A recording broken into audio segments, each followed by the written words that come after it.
India's number 1 varicose veins hospitals ఐబీసీను సంప్రదించండి. మీ నొప్పి లేని ప్రయాణాన్ని ప్రారంభించండి. నమస్కారం ప్రియా చౌదరి గారు. కొంతమంది మన చుట్టుపక్కలే ఉంటారు, మన గురించి చాడీలు చెప్పి మనకు నష్టాన్ని కలుగజేస్తారు. అటువంటి వాళ్ళకి బుద్ధి చెప్పాలంటే ఏ ప్రాసెస్ని లేదంటే ఏ విధంగా అప్రోచ్ ఉంటే బాగుంటుంది అంటారండి? మన పెద్దాళ్ళు ఒక మాట చెప్పారు, చెప్పకరా చెడేవు అని.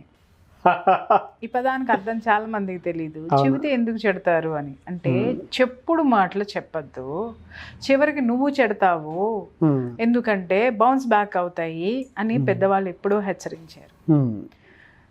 ఇలాంటి వాళ్ళు మనకి జీవితంలో, దైనందిన జీవితంలో మనం నిజంగా మన సొంత స్నేహితులు బాగా ఉన్నారు అనుకున్న వాళ్ళని చూస్తాము, మన చాలా దగ్గర బంధువుల్ని చూస్తాము, మన సొంత రక్త సంబంధాలని చూస్తాము, భార్యాభర్తల మధ్య కూడా చూస్తాం.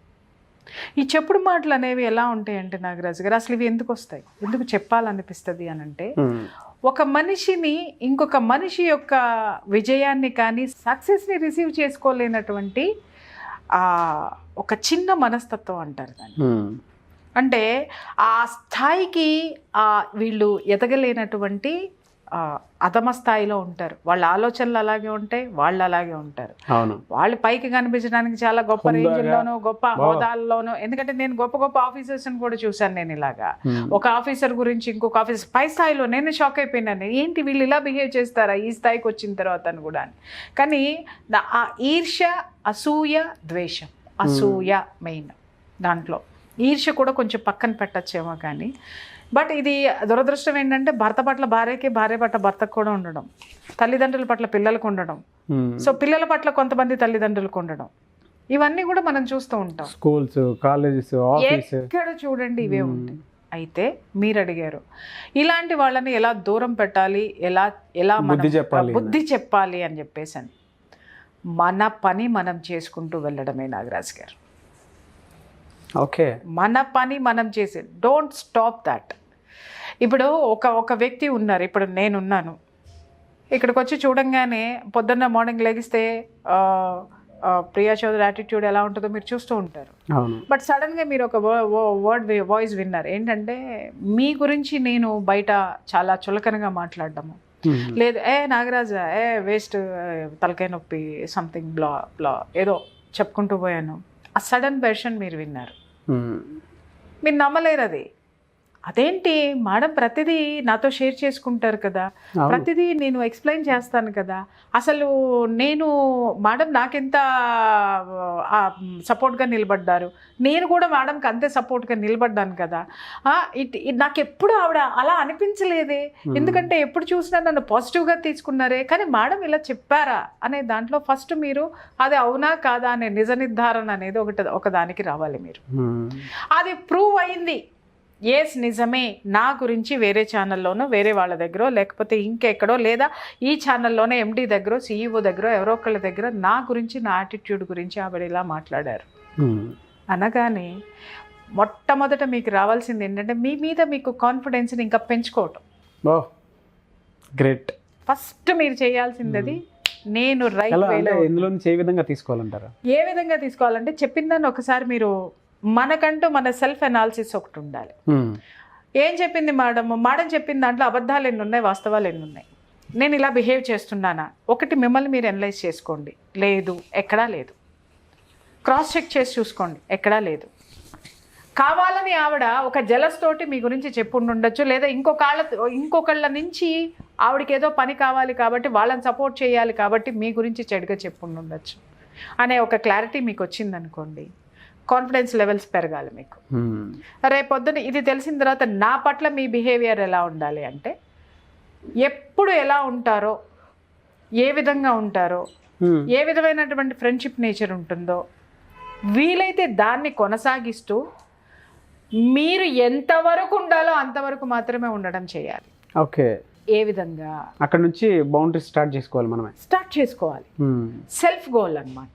లిమిటేషన్స్ అన్ని లిమిటేషన్స్ పెట్టేసుకోవాలి. ఆవిడ వస్తుంది ఏదో చెప్తుంది, నాగరాజు మరి మీరు ఇది ఏంటి నాకు చాలా కష్టంగా ఉంది, కొంచెం ఈ మంత్ నాకు కొంచెం హెల్ప్ చేసి పెట్టండి అది ఇది అనగానే, ఇంతకుముందు ఏం చేసేవాళ్ళు, నన్ను నమ్మేవాళ్ళు, బొక్కబోర్లో పడేవాళ్ళు, నాకు హెల్ప్ చేసేవాళ్ళు.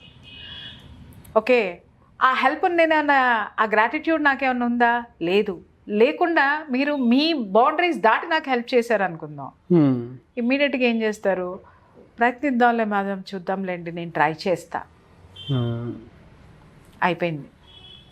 నువ్వే ఇస్తా అంటే ఇదివరకు ఇట్లాగా నువ్వు నా మాట వింటావు అనడం అనేది మెల్లమెల్లగా నాకు ఒక క్లారిటీ తీసుకొని రావాలి. ఏంటంటే ఇదివరకు ఇట్లాగా నాగరాజు నీ మాట వినట్లేదు ప్రియా చౌదరి, నువ్వేంటి అనేది నాగరాజుకి అర్థమైంది అనేటటువంటిది మెల్లమెల్లగా మీ యాటిట్యూడ్ నుంచి అది తెలపాలి, ఎదుటి వాళ్ళకి తెలియచేయాలి. ఈ ప్రాసెస్ని ఏ విధంగా తెలిసేలా చెప్పాలి? నేను అదే చెప్తున్నాను కదా, తర్వాత చూద్దాంలేండి అని నువ్వు పోస్ట్పోన్ చేసావు, పోస్ట్పోన్ చేసావు. తర్వాత ఇంకొకటి వచ్చింది, బాధగా ఉంది, లేదా నేను ఈరోజు షూటింగ్కి రాలేనంటే, మేడం మీరు కొంచెం షూటింగ్కి టైంకి వస్తే బాగుంటుందండి, ఎందుకంటే ఈ ప్రోగ్రామ్ అనేది ఉంది, లేదు అనంటే నేను వేరే వాళ్ళతోటి చేద్దామని అనుకుంటున్నాను, ఏమంటారు, మీకు ఎలాగో ఒంట్లో బాగుండట్లేదు కదా అనండి. అక్కమని పడుతుంది నాకు, స్ట్రైకర్ కొడితే రెడ్ కాయిన్ వెళ్ళి కార్నర్లో పడిపోతుంది. ఇంకా అప్పుడు నాకు స్టార్ట్ అవుతుంది అనమాట, ఏంటి నేను ఏందో వీడు తేడాగా మాట్లాడుతున్నాడు, నిన్నటి వరకు బాగున్నాడు, ఇప్పుడు ఎందుకు బాగాలేదు అని నాకు సెల్ఫ్ రియలైజేషన్, నాకు బుద్ధి జ్ఞానం ఉంటే సెల్ఫ్ రియలైజేషన్ నాలో స్టార్ట్ అవుతుంది. నేను వాళ్ళ దగ్గర మాట్లాడిందంతా నాగరాజు గురించి పొరపాటుగా కాదు, నాగరాజు గురించి మాట్లాడిందంతా నాగరాజుకి తెలిసిపోయినట్లుంది అని వచ్చి నీకు సరెండర్ అయ్యాను అనుకో. సరెండర్ మీన్స్ ఏంటి అనంటే, నాగరాజు ఏమనుకోవద్దు, ఎందుకో నీకు నాకు మధ్య కమ్యూనికేషన్ గ్యాప్ వచ్చిందమ్మా, ఇది ఎక్కడొచ్చింది అనేది నాకు కూడా అర్థమైంది, I would like to make it positive, ఇదివరకట్లాగా ఉండడానికి నేను నీతో ట్రై చేస్తాను, నా వల్ల ఏదైనా పొరపాట్లు కానీ తప్పులు కానీ జరిగి ఉంటున్నట్లయితే ఐఎమ్ సో సారీ, ఏమనుకోవద్దు అని నేను స్వచ్ఛందంగా నీ దగ్గర ఒప్పుకొని ఒప్పుకుని ఏదైతే ఉందో దాన్ని నేను ముందుకు తీసుకెళ్తున్నాను అనుకుంటే అప్పుడు కూడా మీ బౌండరీస్లోనే మీరు ఉండాలి. ఓకే, మళ్ళీ దా అనకూడదు, అనద్దు, ఎందుకంటే నాకు బుద్ధి రావాలి కదా. అవును, నువ్వు దాదా అన్నావు అంటే మళ్ళీ నాలో ఉన్నాడు లెగుస్తాడు బయటికి, ఖచ్చితంగా లెగుస్తాడు. ఎప్పుడైతే మీరు మీలాగా ఉంటారో, ఆ తెలిసినటువంటి దాన్ని మీరు నాకు అర్థమైంది, నేను మీకు ఇంత వాల్యూ ఇచ్చాను, మీకు ఇంత ఈ స్థాయిని ఇచ్చాను, లేకపోతే మీకు ఇంత హెల్ప్ఫుల్గా ఒక ఫ్రెండ్ లాగా చాలా ఇది చేశాను, కానీ మీరు నన్ను గుర్తించలేదు, మీ బుద్ధిని మీరు చూపించారు, కాబట్టి దిస్ ఈజ్ ద పనిష్మెంట్. ఆ పనిష్మెంట్ అలాగే ఉంచండి, క్షమించండి. క్షమించడం ఎలాగా అనంటే తిరిగి మీరు నేను చేసిన యాటిట్యూడ్ని చేయకండి. ఓకే, అది మీ వ్యక్తిత్వాన్ని మళ్ళీ దిగజారు చేస్తుంది. అర్థమైందా? మీ డిగ్నిటీ మీకు నిలబడాలి, బట్ ఎదుటి వాళ్ళకి మెల్లమెల్లగా మీరు చేయాలనుకున్నదంతా తగ్గించేసుకుంటూ ఆ ప్రయారిటీని తగ్గించుకుంటూ మీకెక్కడ విలువ ఉందో, మీకెవరు విలువ ఇస్తున్నారో అక్కడ ఈ జాగ్రత్తలు పాటించుకుంటూ ఓకే దాన్ని ముందుకు తీసుకెళ్ళండి. కొన్నిసార్లు ఎక్స్ట్రీమ్ లెవెల్కి వెళ్ళిపోతాయి. ఈవెన్ వాళ్ళు చెప్పేటువంటి చాడీల వల్ల తిరిగి కాలాన్ని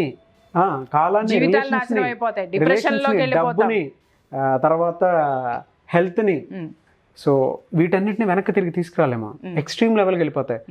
అలాగా ఈవెన్ నేను ఇప్పుడు మన వీడియో చూసిన తర్వాత కొంతమంది అలాగే నా జీవితం నాశనం అయిపోయింది అని పెట్టకపోతే ఇప్పుడు కామెంట్ బాక్స్లో, అంటే అంత ఎక్స్ట్రీమ్ లెవెల్ ఉంటుంది కొంతమందిది. తిరిగి జీవితాన్ని తెచ్చుకోవాలన్నా కూడా మళ్ళీ సాధ్యం కాదు అది. ఒకసారి నేను మీకు గద్ద గురించి ఒక స్టోరీ చెప్పాను గుర్తు. 40 years తర్వాత యాటిట్యూడ్ ఏ విధంగా ఉంటుంది అంటే తన స్వరూపాన్నే మార్చుకుంటుంది. అది మార్చుకోండి. గద్ద స్టోరీ, ఈగిల్ స్టోరీ ఒకసారి చదవండి. తన వల్ల కాలేదు, డిస్క్రిప్షన్లో లింక్ పెడతాము, మేము చేసిన వీడియో చాలా బాగుంటుంది, అది ఒకసారి చూడండి ఆడియన్స్. అది 40 years తర్వాత చెప్పాను కదా, ఆ స్టోరీ జీవితంలో పడిపోయిన వాడికి కూడా అప్లికబుల్ అన్నమాట. ఎవడైతే నీకు దెబ్బ కొట్టాడో, ఎవడి వల్ల అయితే నువ్వు సర్వం నాశనం అయిపోయావో, ఎవరి వల్ల అయితే నీకు రోడ్డు మీదకి వచ్చావో, ముందు వాడికి థ్యాంక్స్ చెప్పబ్బా. ఎందుకో తెలుసా, ఒక కొత్త జీవితాన్ని నువ్వు స్టార్ట్ చేయడానికి వాడు ఒక పునాది. అవును, అర్థమైందా? నిన్ను నువ్వు ప్రూవ్ చేసుకుంటానికి నీలో ఇంకా ఎంత శక్తి ఉందో, నీలో ఇంకా ఎంత టాలెంట్ ఉందో, నీలో ఎంత సామర్థ్యం ఉందో, ఆ సామర్థ్యాన్ని బయటికి తీసుకోవడానికి ఒక ఛాన్స్ భగవంతుడు నీ ముందు ఎదురుగుండా నిలబడి ఉన్నాడు. అడుగురా, నీకేం కావాలో ఇవ్వడానికి నేను సిద్ధంగా ఉన్నాను అంటాడు. దులపండి. పాత రోజుల్లో పాత ఫ్రెండ్స్, పాత స్నేహితులు ఎవరైతే మీకు ఏది అయితే చేశారో, ఎక్కడెక్కడ మీరు భంగపడ్డారో, ఎక్కడ మీరు అజాగ్రత్తగా ఉన్నారో వీటన్నిటినీ నోట్స్ రాసుకోండి. ఎక్కడెక్కడ మీరు బొక్కబోర్లా పడ్డారు, ఎవరు మిమ్మల్ని ఏ విధంగా చిట్ చేశారు, ఏ విధంగా మీరు మోసపోయారు, ఏ విధంగా రోడ్డు మీదకి వచ్చారు, ఏ విధంగా అవమాన పాలయ్యారు, ఇవన్నీ కూడా మీరు ఒక్క నోట్స్ ప్రిపేర్ చేసుకోండి. ఆ నోట్స్ని తీసి మీరు ఎప్పుడు చూసే మిర్రర్ పక్కన అంటించుకోండి. మీరు చూసుకునే మిర్రర్ పక్కన ఆ నోట్స్ని అంటించి అప్పుడు ఒక్కటి వాస్తవంగా నేను చెప్తున్నా, ఫస్ట్ లేవండి అబ్బా, ఇది అర్థమైపోయింది, వీళ్ళ వల్ల నేను నాశనం అయిపోయా, సర్వనాశనం అయిపోయా, రోడ్డు మీదకి వచ్చేసాను అనే బోర్ నేర్చేయండి. బాత్రూంలోకి వెళ్ళిపోయి ఏడవండి, బాత్రూంలోకి వెళ్ళి ఏడవండి, మీ మదర్ దగ్గర ఏడవండి, మీ భార్య దగ్గర ఏడవండి, ఎవరి దగ్గర ఏడవాలనిపిస్తే ఏడ్చేయండి. Let it come out. Toxins అన్ని పోతాయి, ఆ మొత్తాన్ని, ఆ మెంటల్ టాక్సిన్స్ అన్ని పోతాయి. లోపల నెగటివ్ ఏదైతే ఉందో దాని మొత్తాన్ని ఏడుపు రూపంలో బయటికి ఎక్స్ప్రెస్ చేసేసి ఈ యూనివర్స్కి ఇచ్చేసేయండి. అయిపోయింది కదా, శుభ్రంగా మొహం కడగండి. శాండిల్వుడ్ సోప్తోనో, లక్స్ సోప్తోనో, ఇంకేదైతే ఇంకా చెప్పాలంటే ఇంకా చాలా చాలా బ్రాండ్స్ ఉన్నాయి కదా. మీ బాత్రూంలో ఏ బ్రాండ్ సోప్ ఉంటుందో ఆ బ్రాండ్ సోప్ మార్చి అవతల పడేయండి, కొత్త బ్రాండ్ తాండి. No regular brand. హ్యాపీగా మొహంతో ఆ సోప్ తోటి చక్కగా తల స్నానం చేసేసేయండి. శుభ్రంగా ఒంటిని రుద్దేసి మురికిని ఎట్లా పంపిస్తారో, పాత జ్ఞాపకాలని, పాత అపజయాలని, పాత డిప్రెషన్ని మొత్తాన్ని కూడా వాటర్తో సహా వాషౌట్ ఆ తువ్వులోకి నెట్టేసేయండి. శుభ్రంగా తల స్నానం చేశారా, రండి అద్దంలో చూసుకోండి, బ్రీత్ ఇన్ బ్రీత్ అవుట్, బలంగా గాలి పీల్చుకొని వదలండి, రిలాక్స్. నాగరాజు, ఈ రోజు నుంచి నువ్వు చూడరా ఎలా ఉంటావు. అరే చచ్చిపోయింది నీ గతం, నువ్వు కాదు. బ్రతుకు జీవితం అనేది ఒకటి నీకుంది, కొత్త జీవితం, కొత్త బతుకు, కొత్త స్టైల్ ఎలా ఉంటుందో ఇప్పుడు నువ్వు చూపించబోతున్నావురా. రెడీ అవ్వు. మంచి డ్రెస్, మీకు ఇష్టమైన డ్రెస్ తీసేసుకోండి. జేబులో రూపాయి లేదు అయినా సరే డ్రెస్ అయితే బీరువాలో ఉందిగా, వేసుకోండి. జేబులో చేతులు పెట్టుకోండి. ఆడవాళ్ళైతే చక్కగా రెడీ అవ్వండి. అలా వెళ్ళి ఒక విండో షాపింగ్ చేసుకొని ఆ విండో షాపింగ్లో అనుకోండి, ఈ చీరని నేను పలానా నాటికి పలానా రోజుకి నేను ఇది కొనుక్కోవాలి, ఈ షర్టు పలానా రోజుకి పలానా నెలలో నేను కొనాలి, ఈ వాచ్ ఇంత కాస్ట్లీ వాచ్ ఇప్పుడు నా దగ్గర రూపాయి లేదు, 6 నెలల తర్వాత వచ్చి కొనుక్కుంటా. సిగ్మండ్ ఫ్రాయిడ్ది ఒకటి ఉంది, ఒక స్టోరీ ఒకటి ఉంది, గుర్తుందా? మొత్తం బిజినెస్లో అతను బిజినెస్ చేసి మొత్తం లాస్ అయిపోతాడు. లాస్ అయిపోయిన తర్వాత ఇంట్లో భార్య డిప్రెషన్తో కూర్చుంటుంది, అతను కూడా కొన్ని రోజులు డిప్రెషన్లో ఉంటాడు. తర్వాత వన్ ఫైన్ డే అతని యొక్క అంతరాత్మ అతన్ని మేల్కొల్పుతుందన్నమాట. తను మోటివేట్ చేసుకుంటాడు, లేస్తాడు, ఫ్రెష్గా రెడీ అవుతాడు, నీట్గా రెడీ అవుతాడు. భార్య కూడా చెప్తాడనమాట, నీట్గా రెడీ అవ్వానంటే. ఎక్కడికి వెళ్తున్నామండి ఏంటి అనంటే, షాపింగ్కి వెళ్తున్నామనంటే, పిచ్చెక్కిందా, జేబులో రూపాయి లేదు, షాపింగ్కి ఎక్కడి నుంచి తీసుకొని వెళ్తాడు అని అంటే, లేదు నువ్వు రెడీ అవ్వాను. కానీ పాపం ఏమలే భర్త చెప్తున్నాడు కదా అని రెడీ అయింది, వెళ్ళిన తర్వాత కాస్ట్లీ జ్యువెలరీ షాప్కి తీసుకెళ్తాడు అనమాట. జ్యువెలరీ షాప్కి తీసుకెళ్ళి నీకు ఏమేమి కావాలో అవన్నీ నోట్ చేసుకో అంటాడు. ఏ జ్యువెలరీ కావాలో, కాస్ట్లీయెస్ట్ జ్యువెలరీ నోట్ చేసుకో అని చెప్తాడు.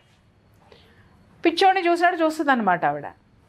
అరే ఏంటిది పిచ్చే కింద, మొత్తం పోయి రోడ్డు మీదకి వచ్చేసాము, ఈడేందో కాస్ట్లీ అన్నీ రాసుకోమని చెబుతున్నాడు.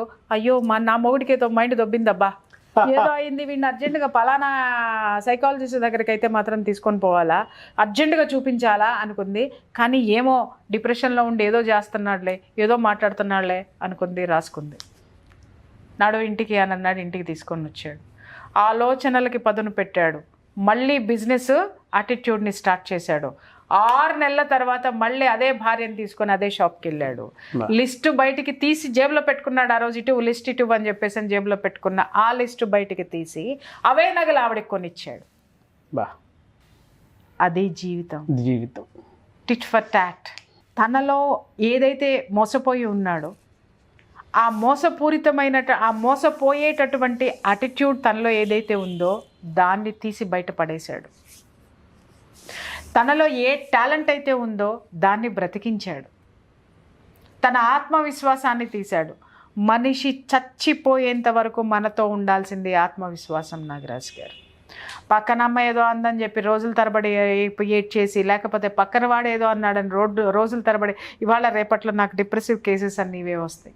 ఏమండి నేనేమన్నా పక్కన వాళ్ళు ఇలా, నా సొంత ఫ్రెండ్సే ఇలా చేశారండి, లేకపోతే నా సొంత బంధువులు ఇలా చేశారండి, నా సొంత అన్న నాకు ఇలా చేశాడండి. మీకు ఒక విషయం తెలుసా, చాలా ఈ మధ్యకాలంలో నాకు చాలా ఇది చూశాను. తోడబుట్టిన వాళ్ళు బ్యూరోక్రాట్స్ రేంజ్లో ఉంటారండి.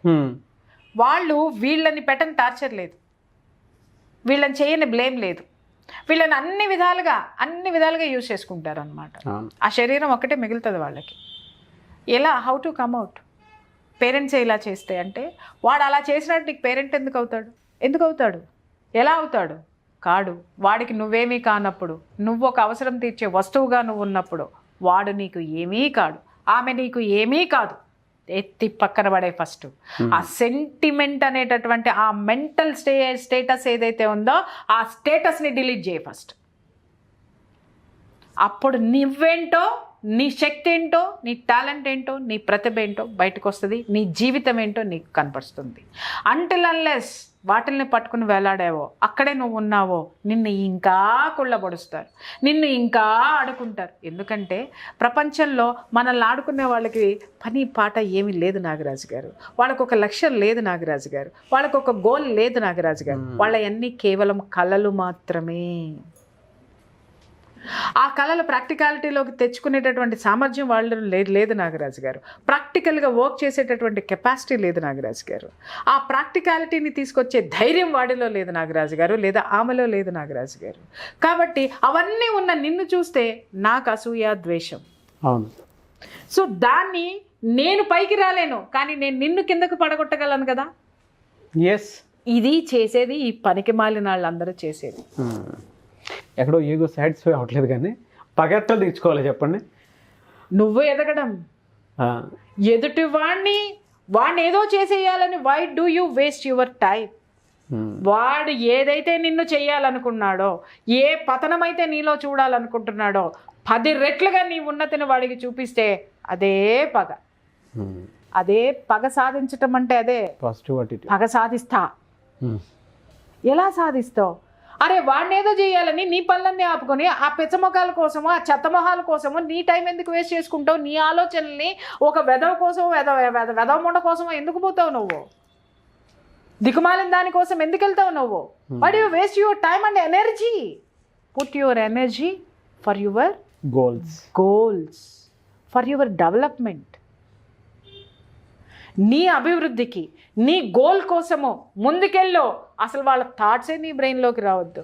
నీ ఎదుగుదల ఇంకా ఎదుగుతూ ఎట్లా అయితే పోతుందో వాడు చివరికి నోరు మూసుకొని కూర్చోవాల్సిందే. ఇంకా 4 రెట్లు ఎదిగిన తర్వాత లాగి పెట్టి ఒక్కటి పీకినావనుకో 10 మందిలో ఉన్నా కూడా నిన్ను అడిగేటోడు ఎవడయ్యా? అంతేగాని వాడేదో మాట్లాడాలి కదా, పనులన్నీ ఇక్కడే మానేసుకుని అన్నీ ఆపేసుకుని నీ మీటింగ్స్ ఆపుకొని, లేకపోతే నీకు ఉన్నాయన్నీ ఆపుకొని పోయి తగువాడడం మొదలు పెట్టావంటే ఆడికి ఒక 10 మంది పనికి మాలిన వాళ్ళు 100 మంది తయారవుతారు. నీ వెనకమాల ఒక్కళ్ళు ఉండరు. ఎందుకంటే నువ్వు నిజాయితీకి వెళ్తావు. పోన్లేరా, వదిలేరా, పోనీ ఎవరన్నా చెప్పి ప్రియా చౌదరి నా మీద ఇలా చేసిందంటే నేనేంటో తేల్చుకుందాం అనుకుంటున్నాను, కానీ అందరూ ఏమంటారండి, నోరెక్కువ బాబు, ఎందుకు వచ్చిన వాళ్ళు ఆవిడతో పెట్టుకుంటావు. అక్కడ కూర్చొని ఏదైనా ఛానల్లో కూర్చొని నీ గురించి నా గురించి మాట్లాడింది అనుకుంటే మన ఛానల్ పరుగు పోతుంది, మన పరుగు పోతుంది. నోరు మూసుకొని కూర్చొని నాగరాజు వదిలే అంటారు. బట్ నువ్వు చేయాల్సిందేంటి? నీ పని నువ్వు చేసుకుంటూ నన్ను ఎక్కడ కట్ చేయాలో కట్ చేసి అవతల బారాయి.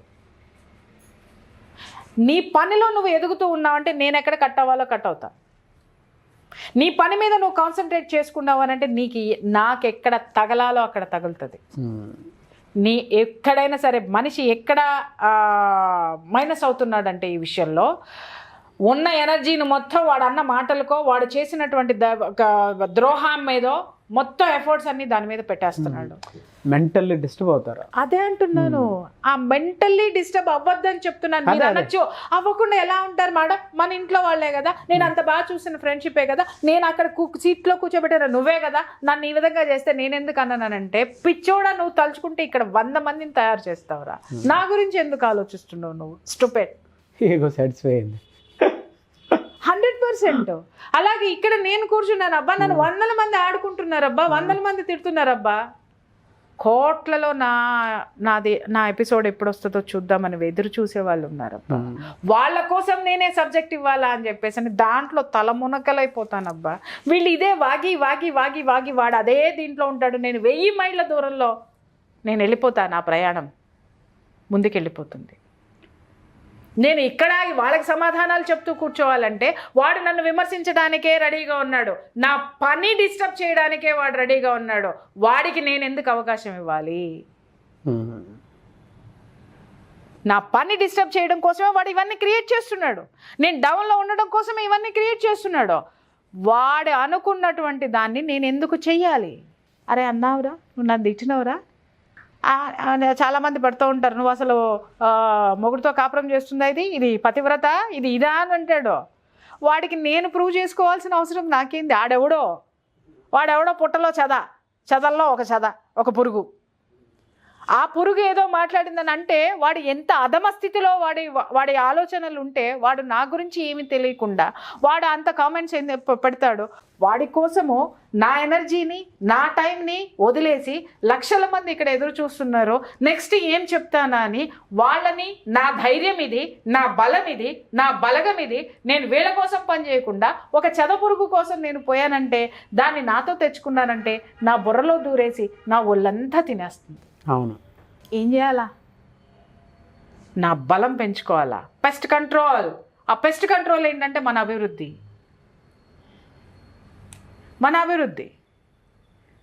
అయిపోయింది అంతే. మనం పట్టించుకోవద్దు, మనల్ని డిస్టర్బ్ చేస్తున్నారు, మనల్ని మాట్లాడుతున్నారు.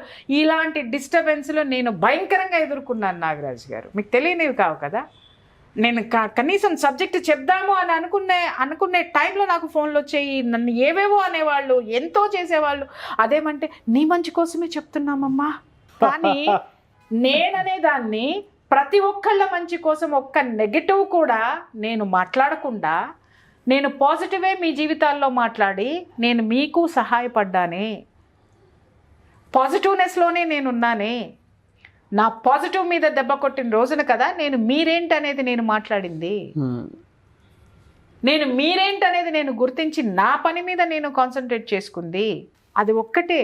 మన జీవితం మనకి గుణపాఠాలు నేర్పాలి తప్ప నేర్చుకుంటూ పోవడమే జీవితం అంతా. పేజీలు చించకండి, పుస్తకం చించకండి. ఒక పేజీ మీకు నచ్చలేదు, ఒక పాఠం రాలేదు కదా అని పుస్తకం మొత్తం చించేసి క్లాసు ఎగ్గొట్టి కూర్చుంటే నిరక్షరాస్యుడు అవుతావు నువ్వు. ఆ పేజీ ఆ ఒక్క మార్కు వదిలే. ఉన్న 100 మార్కుల్లో 5 మార్కులు క్వశ్చన్ రాలేదు, 20 మార్కులు క్వశ్చన్ రాలేదు. 20 మార్కులు ఎక్కువే కావచ్చు, కానీ 80 మార్కులు ఉన్నాయి. మర్చిపోయినావా? బిట్ పేపర్ ఉంది, తర్వాత బిట్ పేపర్లో బోల్డ్ మార్కులు కొట్టొచ్చు, 20 మార్కులు బిట్ పేపర్లో 30 కొట్టొచ్చు. నువ్వు కరెక్ట్గా నువ్వు నాలెడ్జ్ మీద కాన్సన్ట్రేట్ చేస్తే. ఒక్క రాని 20 మార్కుల క్వశ్చన్ కోసం 80 మార్కుల్ని ఎందుకు నువ్వు డిస్టర్బ్ అవుతున్నావు? వదిలే. 80 కోసం ట్రై చేయి, కొట్టు, గోల్ కొడతావు, డెఫినెట్గా కొడతావు. వాళ్ళు కూర్చున్నదే మనల్ని డిస్టర్బ్ చేయడానికి. మనం వాళ్ళని ఎందుకు గెలిపిస్తున్నాం? వాళ్ళని పట్టించుకోవద్దు. వీలైతే ఆ ప్రదేశం నుంచి మారండి, వీలైతే ఆ మనుషుల్ని దూరంగా పెట్టండి, ఇంకా వీలైతే మిమ్మల్ని మీరు మేక్ ఓవర్ చేసుకోండి. డెఫినెట్గా మీరు చెప్పినట్లు ఫస్ట్ అయితే life is what we make it. జీవితము మనం తయారు చేసుకునేది. ఒకటే చెప్తాడు వివేకానందుడు, ఒకటి వర్డ్ నాకు బాగా ఇష్టము. ఏంటి అనంటే, వాన చుక్క బురద గుంటలో పడింది అంటే ఆ చుక్క బురద నీరు అవుతుంది. అదే సముద్రంలో పడితే ఉప్పు నీరు అవుతుంది. అదే చెరువులో పడితే మంచి నీరు అవుతుంది. అదే ముత్యపు చిప్పలో పడితే ముత్యం అవుతుంది. ఎక్కడ పడతావు బిడ్డ నువ్వు? ముత్యపు చిప్పలో ఉండు. ఇవన్నీ మురుగుంట్లో నీళ్ళు, అవన్నీ ఉప్పు నీళ్ళు. వాటి జోలికి ఎవరు వెళ్ళరు, వాటిని ఎవరు పట్టించుకోరు. బట్ ముత్యపు చిప్పల కోసం వెతుకుతాం. అవును. ఆ ముత్యపు చిప్పలో ముత్యం వై మెరు. ఆ ముత్యపు చిప్ప కోసం వెతుకు. అంటే that is your life. Yes. ఆ ఆటిట్యూడ్ని నువ్వు పెంచుకో. బీ లైక్ ఎ పర్ల్, అవును, don't be like a drop of mud water. Great words అన్నాయి. ఎవరికైనా సరే కాన్ఫిడెన్స్ ఇట్లే అలా అవలేలా క్రియేట్ అవుతుంది. అవ్వాలి. అవును. ఎందుకంటే మీరు నేను అక్కడి నుంచి వచ్చిన వాళ్ళమే నాగరాజ్ గారు. మన జీవితంలో బోల్డని పాఠాలు నేర్చుకున్నాం మనం. కాబట్టి ఆ ఎత్తుపల్లాలు ఏంటో, ఆ మనుషులు మనల్ని ఎలా డిస్టర్బ్ చేస్తారో, ఆ మనుషులు మన పతనానికి ఎన్ని కోతులు తవ్వుతారో, పైకి ఎంత ఎంత చాలా క్రీమ్ పూసేసి ఎంత గొప్పగా ఉంటారో, వెనక ఎన్ని చేస్తారో, ఇవన్నీ మీరు నేను చూడనటువంటి జీవితాలు కాదు, చూడనటువంటి విషయము కాదు. కానీ ఎవరిని ఎక్కడ పెట్టాలో అక్కడ పెట్టుకుంటూ, మనం ఏం చేయాలో అది చేసుకుంటూ, మనం ముందుకు వచ్చి ఈరోజు కొన్ని లక్షల మందిని మనం మోటివేట్ చేయగలుగుతున్నాము అంటే ముందు వాళ్ళకు కూడా మనం థ్యాంక్స్ చెప్పాల్సిన అవసరం ఉంది. కాబట్టి మన కోసం లక్షల మంది ఉన్నారు, 10 మంది కోసం విమర్శించే వాళ్ళ కోసం why should we waste our time and energy? ఇంట్లో వాళ్ళు మీ గురించి బాధపడు, ఇల్లు మార్చే, ఇంట్లో నుంచి నువ్వు బయటికి రా, పక్క వాళ్ళతోటి బాగా తలకాయ నొప్పులు ఉన్నాయి, సొంత ఇల్లు అయినా సరే అద్దెకి ఇచ్చేసి వేరే చోటకు పో. ఎందుకు మురికుంపులో ఎందుకు ఉంటావు? ముత్యపు చిప్పు ఎక్కడుందో చూసుకో, దాంట్లో డ్రాప్ అవ్వు, ముత్యం అవుతావు. అవును. Change place, change attitude, change your mind, change yourself, everything. Thank you so much Priya Chowdary garu. Thank you. చూసారు కదండి వీడియో. సో ఈ వీడియోపై మీ అభిప్రాయాన్ని కామెంట్ బాక్స్లో పోస్ట్ చేయండి. అండ్ ఎటువంటి వీడియోస్ మీకు కావాలి అనుకుంటే మిస్టర్ నాగ్ అఫీషియల్ అని నా ఇన్స్టాగ్రామ్ ఐడి ఉంది. దాంట్లో మీరు మీకు ఏదన్నా సొల్యూషన్స్ రూపంలో వీడియో కావాలి అనుకుంటే దాన్ని ఫాలో అయ్యి మీరు ఖచ్చితంగా దానికి మెసేజ్ పెట్టొచ్చు. వీడియో దాని మీద ఖచ్చితంగా చేయడం జరుగుతుంది. అండ్ దాంతోపాటు మిస్టర్ నాగ్ అనే ఛానల్ ఉంది, దాన్ని కూడా సబ్స్క్రైబ్ చేసుకోండి. సో సబ్స్క్రైబర్స్ ఎంతమంది ఎంకరేజ్ చేస్తే అంతే విధంగా మేము కూడా పాజిటివ్ వీడియోస్ చేయడం జరుగుతుంది. ఒక healthy content. I hope you like it, encourage it. కాబట్టి దయచేసి సబ్స్క్రైబర్స్ని కూడా పెంచండి. అండ్ ప్రియా చౌదరి గారితో మీరు ఆన్లైన్ ఆఫ్లైన్ క్లాసెస్ కానీ, లేదంటే ప్రియా చౌదరి గారితో family counselling, personal counselling, financial counselling, లేదు మెడిటేషన్ మీద మీకు క్లాసెస్ పర్సనల్గా కావాలి అనుకున్నా సరే, లేదంటే అపార్ట్మెంట్ కల్చర్లో సో మీరు ఏదైనా ప్రోగ్రామ్ పెట్టుకోవాలి అనుకుంటే ప్రియా చౌదరి గారితో స్క్రీన్ మీద కనిపిస్తున్న నెంబర్కి మీరు వెంటనే సంప్రదించండి. అండ్ లేదు పర్సనల్గా కౌన్సిలింగ్ కావాలి అనుకునేటువంటి వాళ్ళు కూడా స్క్రీన్ మీద కనిపిస్తున్న నెంబర్కి మీరు సంప్రదించవచ్చు. అండ్ ఈ వీడియో లైక్ చేయండి, షేర్ మాత్రం తప్పకుండా చేయండి. అండ్ సింగిల్గా లైఫ్ని లీడ్ చేసి సో ఒక ఎంటర్‌ప్రెన్యూర్‌గా ఎదగాలి అనుకునేటువంటి వాళ్ళు కూడా క్లాస్ అటెండ్ అవ్వాలి అనుకుంటే వెంటనే స్క్రీన్ మీద కనిపిస్తున్న నెంబర్కి సంప్రదించవచ్చు. ఈ వీడియో లైక్ చేయండి, షేర్ మాత్రం తప్పకుండా చేయండి. అండ్ ఇలాంటి మరిన్ని వీడియోస్ కోసం మా ఛానల్ ఫాలో అవ్వండి. Thank you.